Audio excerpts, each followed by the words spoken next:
ನೋಡಿ ಕೆಲವ್ರಿಗೆ ಪಾಪ 30, 32, 35 ವರ್ಷಗಳಾಗ್ಬಿಟ್ಟಿರುತ್ತೆ, ಮದುವೆಗಳಾಗಿರೋದಿಲ್ಲ.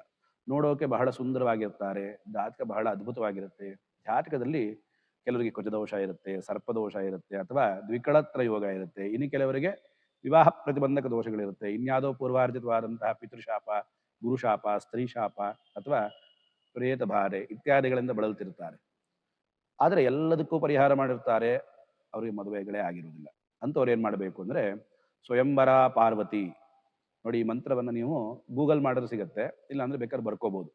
ಓಂ ಹ್ರೀಂ ಯೋಗಿನಿ ಯೋಗಿನಿ ಯೋಗೇಶ್ವರಿ ಯೋಗೇಶ್ವರಿ ಯೋಗ ಭಯಂಕರಿ ಸಕಲ ಸ್ಥಾವರ ಜಂಗಮಸ್ಯ ಮುಖ ಹೃದಯಂ ಮಮ ವಶಂ ಆಕರ್ಷಯ ಆಕರ್ಷಯ ಸ್ವಾಹ.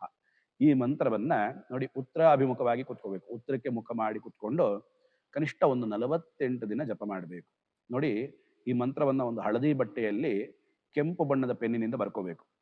ಅದನ್ನು ಇಟ್ಕೊಂಡು ಒಂದು 48 ದಿನ ಜಪ ಮಾಡಿ ಆ ಬಟ್ಟೆಯನ್ನ ನೋಡಿ, ಆ ಬಟ್ಟೆ ಮೇಲೆ ಮಂತ್ರ ಬರ್ಕೊಂಡಿರ್ತಿರಲ್ಲ, ಆ ಬಟ್ಟೆನ ಒಂದು ಸಣ್ಣ ಖರ್ಚೀಫ್ ಅನ್ಕೊಳ್ಳಿ, ಅದ್ರ ಮೇಲೆ ಅದನ್ನ ಇಟ್ಕೊಂಡು ಯಾವ್ದಾರ ಒಂದು ಹುಡುಗಿಯನ್ನ ನೋಡ್ಬೇಕಾದ್ರೆ, ಹುಡುಗನನ್ನ ನೋಡೋಕೆ ಹೋಗ್ಬೇಕಾದ್ರೆ, ಅಥವಾ ಮದುವೆ ಮಾತುಕತೆಗೆ ಹೋಗ್ಬೇಕಾದ್ರೆ ಅದನ್ನ ನಿಮ್ಮ ಪರ್ಸ್ನಲ್ ಆಗಿರ್ಬೋದು ಅಥವಾ ಜೇಬಲ್ ಕ್ಯಾರಿ ಮಾಡೋದ್ರಿಂದ ಬಹುಬೇಗ ನಿಮಗೆ ಕಲ್ಯಾಣ ಪ್ರಾಪ್ತಿಗೆ ಪ್ರಾಪ್ತಿಯಾಗುತ್ತೆ. ಶುಭವಾಗಿ.